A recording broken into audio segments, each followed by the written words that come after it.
la scène se déroula dans la ville au crépuscule. Plusieurs silhouettes s'étaient réunies autour d'une table dans le repère du culte connu sous le nom d'enseignement de l'un. Deux étaient assis face à face en silence. Tandis que deux autres observaient depuis le côté opposé, conférant à toute la pièce cette tension étouffante qui précède généralement quelque chose de fâcheux.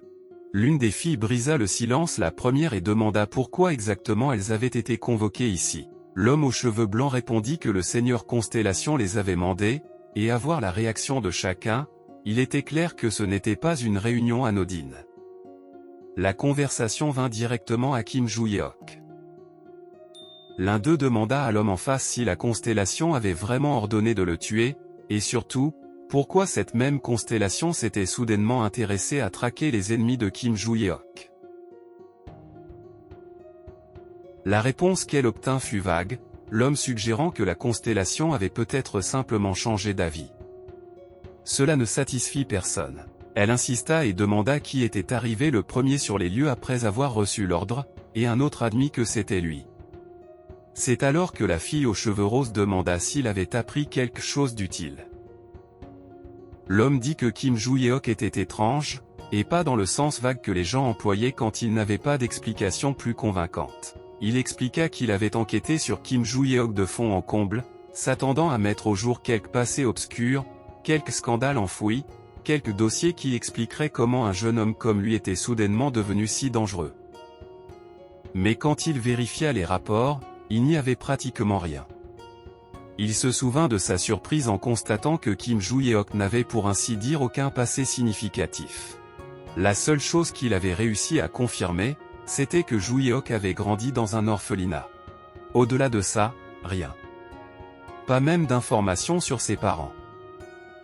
L'homme au masque de crâne insista même sur le fait que les informations provenaient de sources fiables, du genre qui ne faillit pas d'habitude. La fille aux cheveux roses le dévisagea comme s'il se moquait du monde. Ce qui aggravait tout, c'est qu'il suivait Joo-yeok depuis un bon moment depuis que l'ordre était venu du seigneur Constellation. Et pourtant, Kim Joo-yeok avait survécu à tout ce qu'on lui avait lancé dessus. Même la jeune fille talentueuse de la famille Seol n'avait pas réussi à l'arrêter, et apparemment le chef de famille n'avait guère fait mieux. Rien que ça aurait dû suffire à les alarmer, mais le masqué rappela alors aux autres qu'après que Kim Joo-yeok eut vaincu la constellation de la famille Seol, l'ordre d'assassinat initial avait fini par être annulé. À la place, il devait désormais retrouver les ennemis de notre garçon. Cette révélation laissa quelqu'un à la table bouche bée. Cette personne dut demander s'il voulait vraiment dire que Kim Joo-yeok avait défait une constellation. La réponse vint avec une certitude presque irritée. Oui, c'est bien ce qui s'était passé. C'est à ce moment que le masqué reçut une fenêtre de notification violette. Puis le message apparut. L'esprit du combat demanda si la pierre de stockage était prête. Le masqué répondit que oui. Tous sortirent des pierres de leur poche. Ils posèrent tous les fragments violets sur la table pendant qu'ils brillaient d'une aura sombre. Comme s'ils allaient manifester quelque chose. Ils avaient activé la communication, et bientôt la présence du seigneur Constellation emplit la pièce. La constellation alla droit au but. Avait-il trouvé les ennemis de Kim Joo-yeok? Et les pierres commencèrent à se fissurer tandis qu'il parlait. Le masqué répondit qu'ils avaient identifié 3 groupes considérés comme hostiles envers Joo-yeok. Les noms furent égrenés un par un, la famille Ventrique, l'organisation croyant de l'un et la grande race. Aussitôt, la salle commença à éplucher la liste. L'homme aux cheveux blancs fit remarquer que 2 d'entre eux étaient effectivement des organisations malfaisantes. Tandis que la famille Ventrique était une ancienne et prestigieuse famille anglaise. Cette famille, ajouta-t-il, semblait avoir récemment pris le parti de Kim Joo-yeok. Un autre suggéra qu'un accord avait peut-être été conclu en coulisses. Rien ne le prouvait, mais si la famille Ventrique avait passé un marché avec Joo-yeok, on ne pouvait pas la traiter comme une cible en supposant qu'elle était hostile. La fille aux cheveux roses ajouta alors un autre nom possible au tableau. Aucune confirmation officielle n'existait encore, mais les rumeurs disaient qu'un groupe criminel appelé Commerce Suprême avait également mis Kim Joo-yeok dans sa ligne de mire. L'un des masqués ricana et demanda si ces illuminés cherchaient simplement à gonfler la réputation qu'ils s'étaient volée. Et la fille semblait penser que c'était probablement le cas. Le seigneur Constellation écouta tout cela dans un silence glacial avant de finalement donner son nouvel ordre. Toutes les pierres avaient perdu leur énergie violette tandis que sa décision était rendue avec une froideur implacable. Le culte devait éliminer les ennemis de Juyeok. L'histoire avança alors vers le lendemain matin. Kim Juyeok consulta son téléphone et vit que Choi Aren lui avait envoyé un message, répétant apparemment son prénom 3 fois comme pour s'assurer qu'elle avait toute son attention. Elle expliqua qu'elle allait sécher l'entraînement ce jour-là car elle devait rentrer chez elle chercher quelque chose. Juyeok l'accepta sans faire d'histoire, même si son esprit commença immédiatement à explorer les possibilités. Si elle faisait tout ce trajet pour récupérer quelque chose, ce devait être important. En rangeant ses affaires, il se surprit à se demander si elle allait peut-être récupérer une relique sacrée. Après tout, la constellation de la famille Choi pourrait bien être l'un de ses disciples. Après la bataille contre le roi des profondeurs enneigées, il avait déjà examiné les reliques de cette famille, mais aucune ne s'était démarquée comme quelque chose de spécial. La possibilité restait toutefois ancrée dans un coin de son esprit.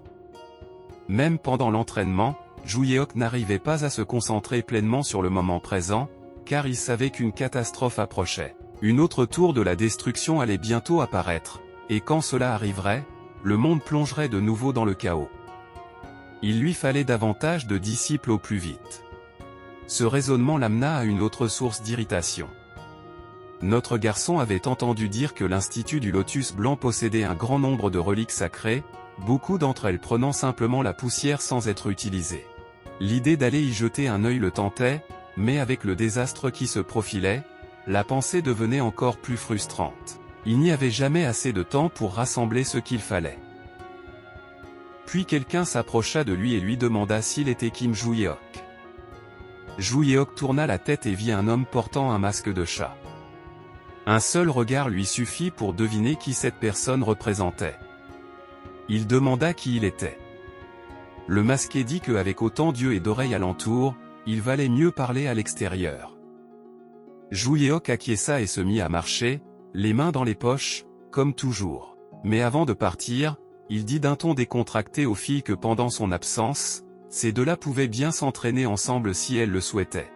Yu Soyin s'y opposa aussitôt en disant qu'il n'en était pas question, tandis que Yenlang continuait d'insister sur l'idée en prétendant que ce serait trop facile pour elle.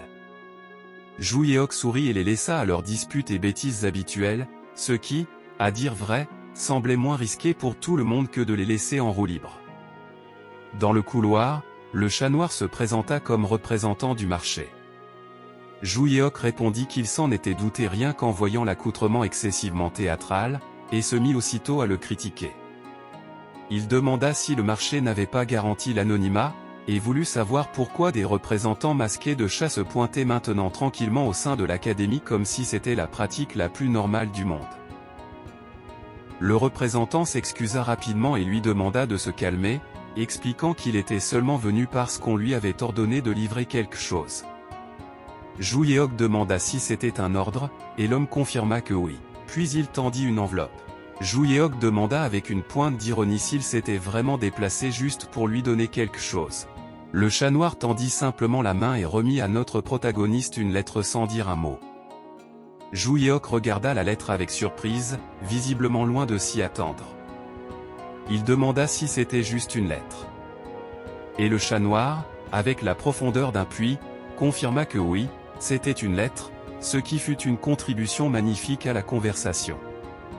Il ajouta ensuite que la lettre provenait du véritable propriétaire du marché. Cela fit marquer une pause à Juyeok.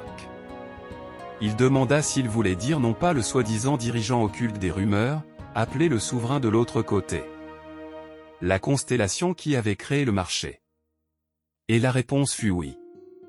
Le représentant dit à Juyeok de lire le contenu.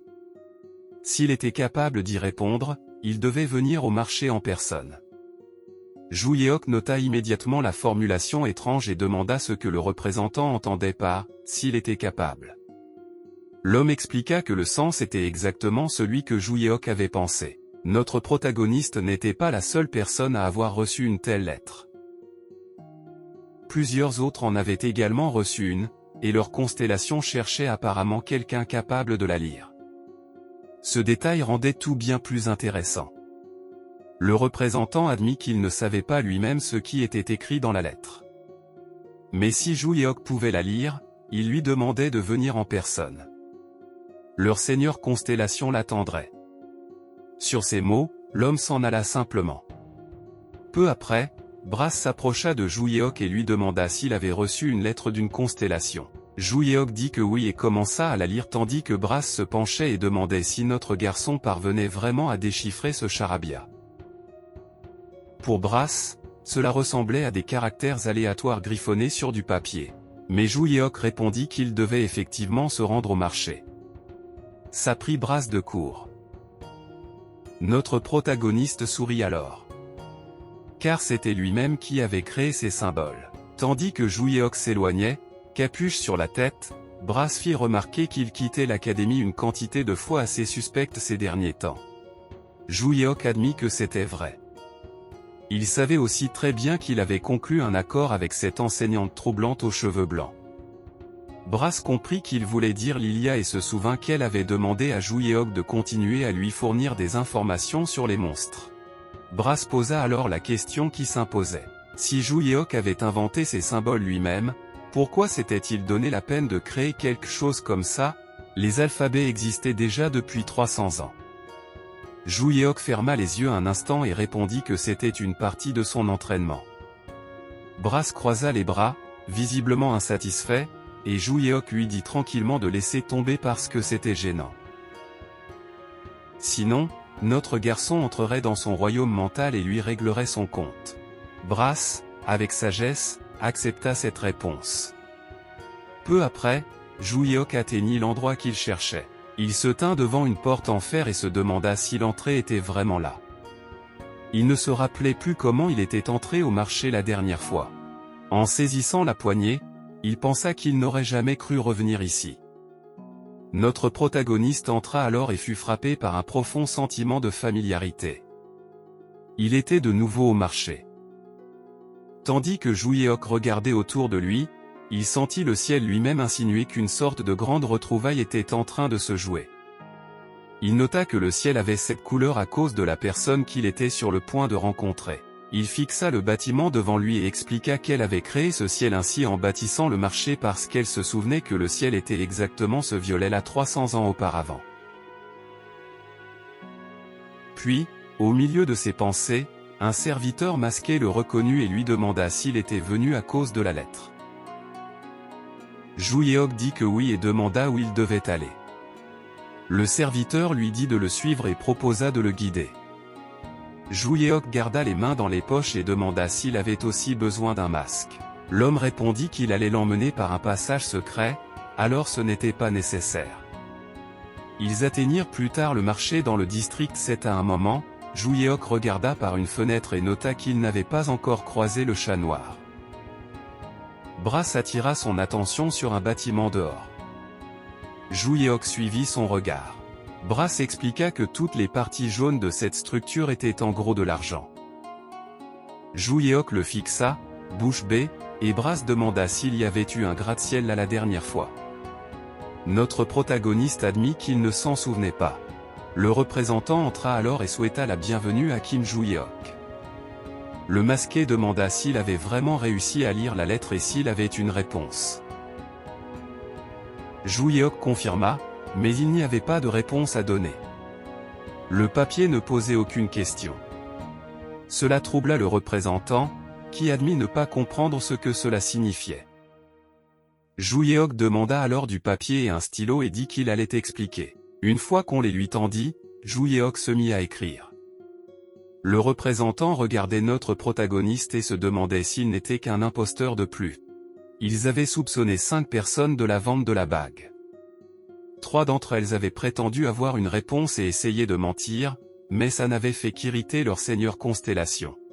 Juyeok montra alors tranquillement au représentant 2 caractères qu'il avait tracés. Le masqué regarda le papier et réalisa aussitôt qu'il ressemblait au symbole de la lettre. Il demanda ce qu'il signifiait. Jouyeok répondit qu'il signifiait non. Une fenêtre de notification apparut immédiatement devant le représentant du marché. La réaction fut si instantanée qu'elle laissa l'homme visiblement ébranlé. Le souverain de l'autre côté confirma la réponse de Jouyeok et demanda si elle avait bien entendu. La seconde suivante, la constellation bombarda le panneau de notification avec des messages de bonheur. Elle inondait littéralement le pauvre représentant de messages. Après avoir jeté un coup d'œil à Jouyeok, le masqué dit qu'il semblait que Jouyeok avait raison, et que pour cette raison, ils devaient rencontrer leur constellation au plus vite. Jouyeok acquiesça. L'homme matérialisa alors un sceptre dans sa main et le lui tendit. Il expliqua que le toucher l'amènerait dans le royaume mental de leur constellation. Jouyeok dit qu'il comprenait et posa les doigts sur l'objet. En un instant, le monde changea. Il se retrouva debout à l'intérieur de ce royaume mental, où une silhouette aux longs cheveux l'attendait. Au moment où le souverain de l'autre côté sentit le mana de Jouyeok, elle le reconnut. Et elle sourit. Même si son apparence avait changé, cette présence magique était impossible à confondre. Notre protagoniste sourit et dit que cela faisait bien longtemps qu'il ne s'était vu.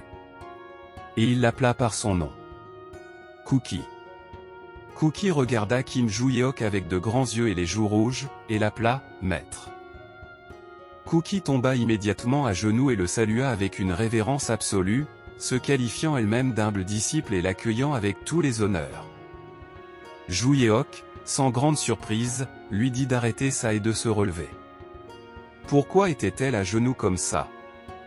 Cookie obéit, bien que son expression laissa clairement entendre qu'elle était bien trop heureuse de ses retrouvailles pour se comporter normalement ne serait-ce que 10 secondes. Elle admit qu'elle ne s'était pas attendue à ce qu'il se souvienne de ces symboles après tout ce temps. Jouyeok posa une main dans son cou et demanda comment il pourrait les oublier puisqu'il les avait créés lui-même. Mais il y avait aussi une autre raison, et cette pensée le ramena à ses souvenirs. Il se souvint de la première fois qu'il l'avait vue derrière des barreaux. Elle avait été sauvage, non socialisée, et coupée du monde d'une manière qui dépassait le simple isolement. Quand il l'avait prise comme disciple pour la première fois, il avait vite compris que les méthodes ordinaires ne fonctionneraient pas. Cookie ne comprenait pas la communication normale.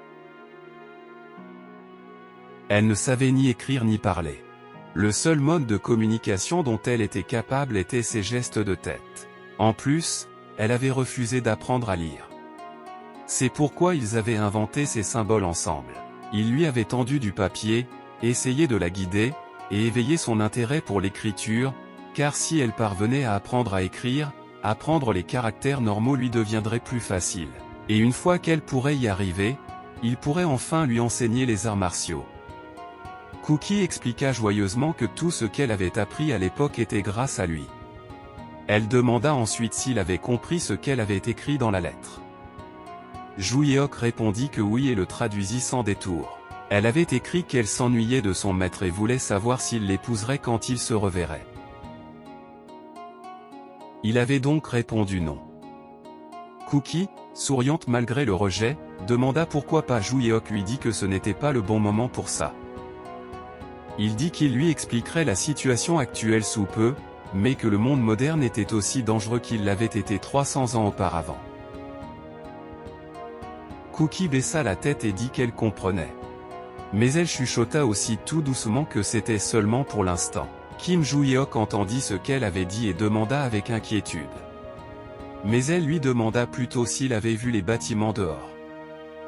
Jouyeok dit qu'il avait vu les gratte-ciel faits d'argent et admit que c'était impressionnant.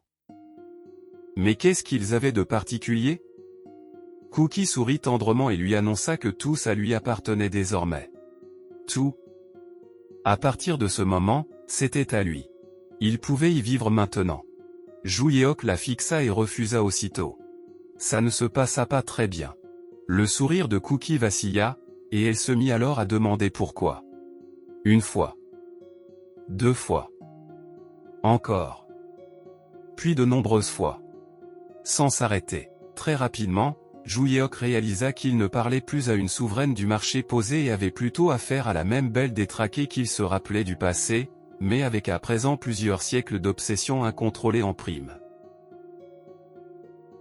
Ses yeux s'écarquillèrent tandis qu'elle continuait de répéter la question. Joo Yeok continuait de la regarder avec horreur tandis que la pleine réalité le frappait. Voilà pourquoi il l'avait surnommée Cookie. Et il n'y avait qu'une seule chose à faire pour la sortir de cette obsession. Tandis que Cookie continuait de demander pourquoi, Joo Yeok s'avança et prépara ses doigts. Et lui donna une chic note sur le front en lui disant de se ressaisir. Kim Joo Yeok croisa les bras et dit à Cookie de se calmer une bonne fois pour toutes. La constellation se frotta le front et demanda si son maître avait aimé son cadeau, car c'était exactement ce qu'il avait voulu. Joo Yeok imagina l'absurdité de se faire remettre une gigantesque tour d'argent et demanda s'il avait vraiment voulu un bâtiment fait d'argent. Cookie, cependant, confirma. Cela l'emmena vers un autre souvenir. Dans le passé, il avait un jour parlé avec désinvolture devant ses élèves de l'avenir qu'il voulait une fois la paix venue. Il avait dit que quand tout serait fini, quand leur génération aurait survécu et le monde serait sauvé, il voulait vivre dans un bâtiment fait d'argent. Sa disciple avait écouté sérieusement. Cookie s'était tourné et lui avait demandé s'il voulait vraiment un bâtiment fait d'argent. Joo Yeok avait répondu oui. Aussi haut que l'Everest. Cookie, la sueur perlant sur son visage, avait demandé si c'était là le rêve de son maître. Joo Yeok, en se grattant la tête, l'avait confirmé une nouvelle fois. Peut-être que c'était bien son rêve. Un jour, il voulait que le monde soit en paix et vivre sur un tas d'argent. Mais il y avait encore beaucoup à faire avant ça. Il avait donc dit à ses disciples qu'ils devaient devenir plus forts, que c'est seulement par l'effort qu'ils pourraient protéger leur époque et créer un monde où de tels rêves impossibles pourraient même être imaginés. Ils devaient être capables de gérer les calamités par eux-mêmes. Pour qu'ils puissent simplement se reposer et profiter de la vie. Cookie avait gravé ces mots dans son âme. Elle s'était entraînée plus dur à cause d'eux. Elle avait décidé qu'un jour, elle aiderait à réaliser le rêve de son maître. Maintenant, après 300 ans, elle croyait que c'était sa chance. Même si elle n'avait pas pu accomplir son rêve dans sa vie antérieure. Après 300 ans, le monde était déjà suffisamment pacifique. Elle avait donc commencé à construire le bâtiment que Joo Yeok avait voulu. Joo Yeok demanda si cela signifiait que Cookie avait su qu'il reviendrait. Cookie sourit et dit que oui. Quelqu'un l'avait informé que notre protagoniste pourrait être réincarné. Elle commença à penser à ce qui se serait passé si cette notification n'était jamais arrivée, toute tremblante, mais Joo Yeok tenta de l'arrêter avant qu'elle ne s'enfonce trop loin dans ce récit alarmant. Mais il était trop tard. La foudre commença à s'abattre, une aura bleue sombre se formant autour de Cookie. Une expression terrifiante apparut sur son visage et elle dit qu'elle serait sans doute devenue incontrôlable si son maître n'avait pas été réincarné. Joo Yeok fit remarquer rapidement que sa disciple était déjà devenue incontrôlable, là, maintenant, littéralement. Il dit ensuite que quoi qu'il en soit, Cookie avait bien mal choisi son moment. Elle ne comprit pas ce que notre protagoniste voulait dire. Il expliqua donc, ce n'était pas une ère de paix. La tour de la destruction allait réapparaître, une calamité reviendrait, et le monde serait de nouveau entraîné dans le chaos. Cookie se mordit les ongles et répéta la pensée avec une irritation manifeste. Son maître venait tout juste de renaître et devait déjà sauver le monde à nouveau. Pour elle, c'était franchement exaspérant. Joo Yeok lui dit alors clairement qu'il devait refuser son cadeau. Parce qu'il vivait déjà dans le dortoir de Valhalla. La constellation baissa la tête avec une tristesse visible, soupira, et dit qu'elle comprenait. Il n'y avait rien à faire. Elle lui dit alors de tendre au moins la main. Joo Yeok le fit, avec prudence. Cookie fit apparaître une bague dans sa paume. Elle expliqua que c'était l'anneau du propriétaire du marché. Avec lui, Kim Joo Yeok hériterait des droits sur tout ce qui était lié au marché. Tout. Il pourrait même négocier et gérer les fonds. Cookie sourit et ajouta que ce serait bien plus facile pour lui d'y accéder. Elle était prête à l'aider à toute heure, de jour comme de nuit, et l'encouragea à utiliser l'anneau à plein. Joo Yeok regarda l'anneau et la remercia, même si intérieurement il ne pouvait s'empêcher de remarquer que les gens lui avaient remis des anneaux à un rythme vraiment déraisonnable ces derniers temps. Il annonça ensuite qu'il partait. Cookie l'accepta avec un sourire bien trop serein pour quelqu'un qui venait de lui offrir un empire et une demande en mariage dans la même conversation. Dehors, le chat noir attendait devant la porte. Il regarda une fenêtre de notification demandant si son maître était déjà parti. Le représentant nota aussitôt que la constellation appelait Kim Joo-yeok, maître, et répondit qu'il était retourné à l'Académie Valhalla. Un instant plus tard, d'autres mots apparurent. La souveraine cachée déclara avec enthousiasme qu'elle devrait tout simplement racheter Valhalla. Le chat noir dévisagea le message et se demanda si elle était sérieuse. Il demanda si racheter l'Académie était d'une manière ou d'une autre uniquement pour Kim Joo-yeok. Il savait déjà que sa constellation avait donné à ce jeune homme l'anneau du maître du marché, ce qui en soi aurait dû suffire à soulever toutes les questions imaginables. Qui était exactement ce garçon de 17 ans? Pourquoi sa constellation était-elle à ce point obsédée par lui? Le chat noir finit par trouver le courage de demander quel était le lien entre elle et Kim Joo-yeok. La réponse revint en une seule ligne. Le ciel. Ailleurs, le ciel était dégagé au-dessus d'un espace ouvert et sans fin, et la fille dit tranquillement que Joo-yeok était son ciel. À partir de là, l'histoire coupa brutalement vers la violence. Quelqu'un reçut un coup brutal en plein visage, et l'impact ébranla toute la zone. Puis un autre reçut la même chose, la même brutalité. Des hommes étaient en panique, tentant de se défendre tandis qu'un attaquant inconnu avançait vers eux d'un calme délibéré. L'homme appela les membres du croyant de l'un des vermines et parla avec une haine si brute qu'elle empoisonnait l'air. C'était Logan, le destructeur de l'un. Il brûlait de fureur et exigeait de savoir comment ils avaient osé lever la main sur son fils. Une magie dorée flamboyait autour de lui tandis qu'il attaquait d'un poing puissant. Le regard chargé de colère, il déclara qu'ils rencontreraient leur fin ici même. Il frappa alors, déchaînant un coup dévastateur qui explosa dans toute la zone. Corps et armes furent balayés comme de vulgaires déchets. Dans l'ombre, deux observateurs regardaient la scène se dérouler. La fille aux cheveux violets demanda à son allié masqué pourquoi l'un était là du tout. L'homme répondit que Logan agissait probablement par vengeance pour son fils. Il suggéra ensuite que Logan pouvait s'occuper seul de la racaille de bas étage tandis qu'il se concentrait sur leur vraie cible, le chef. Logan entendit assez de ce chuchotement pour se retourner et exiger de savoir quel rat murmurait dans les parages. Mais entre-temps, le duo masqué avait déjà disparu dans l'ombre. L'histoire se réorienta à nouveau. Hannibal, le chef du roi dragon du croyant de l'Ain, se retrouva dans l'obscurité. Il se souvenait d'avoir entendu une explosion et qu'un intrus s'était introduit dans leur base, mais ensuite plus rien. Quand il reprit conscience, il n'était plus dans un endroit qui ressemblait à un bureau ordinaire ou à un champ de bataille. Il examina l'espace et comprit aussitôt qu'il avait été entraîné quelque part de surnaturel. Presque comme un autre royaume. Une voix l'appela. Le son de son propre cœur importunait la constellation. Puis la douleur explosa dans sa poitrine. Quand Hannibal baissa les yeux, il vit un énorme trou là où il n'aurait absolument pas dû y en avoir un. Son agresseur se tenait devant lui avec son cœur dans la main tandis que Hannibal s'effondrait d'horreur. La silhouette masquée lui dit calmement de ne pas s'inquiéter tout en tenant encore le cœur battant. Tant que la constellation n'en déciderait pas autrement, Hannibal ne mourrait pas dans ce royaume. Hannibal gémit et se agrippa la poitrine, son corps se réparait de lui-même et le trou se refermait déjà. Il continuait d'essayer de comprendre quel genre d'endroit c'était. Et ce qui venait de se passer. En se forçant à se concentrer, il finit par comprendre où il se trouvait. Le royaume mental de la constellation. La force magique qui émanait de la silhouette était monstrueuse. Et le crâne de bouc n'aidait pas. Hannibal demanda si c'était la constellation des enseignements de l'Ain, l'esprit du combat. La silhouette masquée dit qu'elle était contente que Hannibal l'ait compris, peut-être plus vite que prévu. La constellation s'assit sur son trône et confirma tout.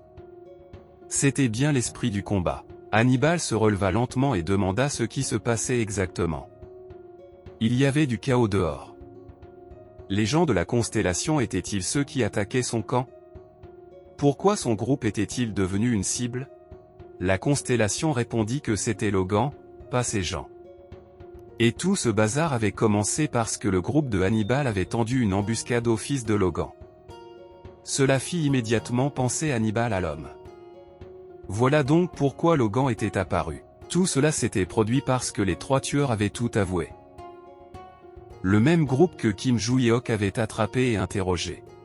La constellation dit ensuite à Hannibal que même si Logan n'était pas venu les chercher, il les aurait éliminés de toute façon. Mais Hannibal ne comprenait pas pourquoi. Après tout, la constellation avait aussi initialement ciblé Kim Joo-hyok. Leurs objectifs avaient-ils changé? La constellation admit que c'était effectivement vrai à une époque. Au début, Kim Joo-hyok était bien sa cible. Mais son ton changea alors. Elle demanda à Hannibal s'il savait comment ils choisissaient leur cible. Mais le roi dragon ne le savait pas. La constellation se mit à parler. Elle expliqua que les personnes qui se réclamaient les plus fortes étaient leur cible. Que ce soit la vérité ou non, ils avaient passé leur temps à purger le monde de ceux dont l'esprit avait été obscurci par l'arrogance, de ceux qui se croyaient supérieurs aux autres. Hannibal, complètement perdu à ce stade, demanda ce que tout cela avait à voir avec la situation actuelle. Il demanda donc si c'était pour cela que la constellation avait éliminé l'un précédent. Elle le confirma. Parce qu'il se vantait d'être le plus fort. Pour la constellation, cet homme n'était rien de plus qu'un blanc-bec qui ne méritait pas un tel titre. Hannibal la fixa avec perplexité et mentionna qu'il n'avait jamais fait une telle affirmation. La constellation répondit que non, mais ce n'était pas là le problème. Le vrai problème était qu'ils avaient tous commis une erreur. Leur faute était d'avoir voulu nuire à la seule personne qui méritait vraiment le titre de plus fort. Hannibal resta pétrifié, tentant de comprendre le sens de tout cela. Ce fut à ce point que Hannibal cessa d'essayer de comprendre le discours à fond et se concentra plutôt sur sa survie. Il était sûr que la constellation était sur le point de le tuer. Hannibal savait qu'il n'avait aucun avantage naturel dans le royaume mental de la constellation. Mais il était aussi sûr de pouvoir riposter en utilisant l'artefact divin de leur propre constellation. La sueur dégoulinait sur son visage tandis qu'il cherchait une échappatoire. Puis il s'élança et attaqua. La constellation observa calmement que Hannibal avait apporté sa relique sacrée avec lui lorsqu'il avait été transféré dans ce royaume. Ça signifiait qu'il la portait toujours sur lui. Mais Hannibal était en plein élan. L'instant suivant, il décocha un coup dévastateur qui déchira l'air dans une violente explosion violette. Le temps d'un bref instant, il crut avoir touché quelque chose. La pierre s'effrita sous son poing. Le trône se fragmenta, et un nuage de fumée se répandit vers l'extérieur. Mais la constellation avait déjà disparu. Hannibal se retourna d'un bond, pensant que la constellation s'était déplacée derrière lui. Mais il n'y avait rien. Nulle forme visible, nul mana perceptible, rien. Il plongea le regard dans l'obscurité et réalisa à quel point c'était terrifiant. Dans un royaume mental, même une présence écrasante pouvait disparaître comme si elle n'avait jamais existé. Il serra les dents et se demanda où ce diable cornu avait bien pu passer. Puis la voix de la constellation vint de derrière. Elle parla du plus fort. Son maître. Elle parla avec la rage d'un disciple persuadé que des insectes avaient osé lever leurs sales mains sur quelqu'un de sacré.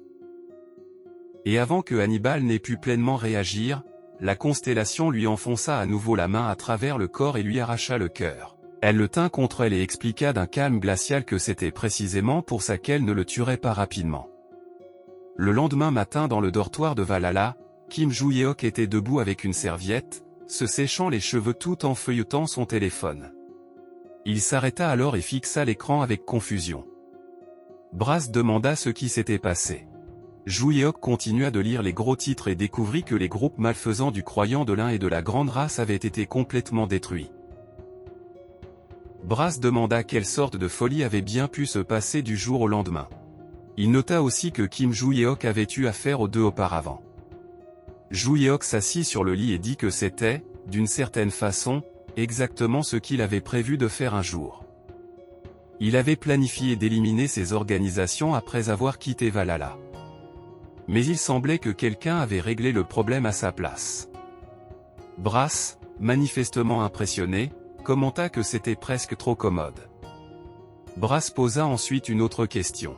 Si Ju Yeok prévoyait de quitter Valhalla un jour, cela signifiait-il qu'il n'avait aucune intention de passer ses diplômes? Ju Yeok répondit non sans hésiter. Il se souvenait des missions d'avant, la recherche des armes, les vestiges épars du passé, et toutes les autres raisons pour lesquelles il avait intégré l'académie en premier lieu. Valhalla n'avait jamais été sa véritable destination. Et maintenant que bon nombre de ses conditions avaient déjà été remplies, il n'avait aucune raison d'y rester. Cela ne signifiait cependant pas qu'il partirait immédiatement. Ju Yeok expliqua qu'il resterait jusqu'à ce que la prochaine calamité soit passée. Ce n'est qu'alors qu'il avancerait, et Brass comprit et ne discuta pas davantage. Pendant ce temps, l'histoire nous emmène dans le bureau du président de Valhalla.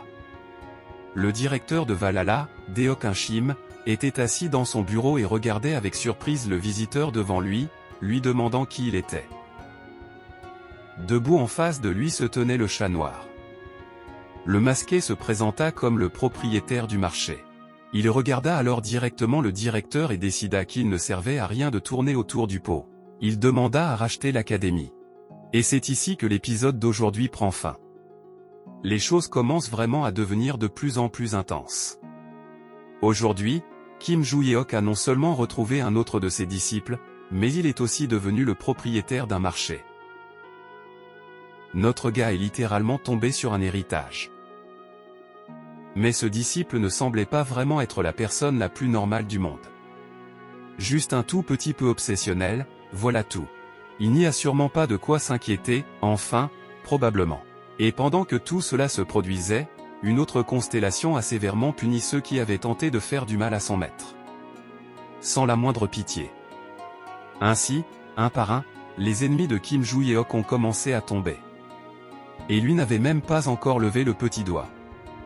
Voyons maintenant ce qui nous attend dans le prochain épisode. Notre roi croisera-t-il encore une autre constellation, ou bien Choi Yaren reviendra-t-elle de chez elle en ramenant avec elle toute une nouvelle série de problèmes? On se retrouve au prochain épisode, au revoir.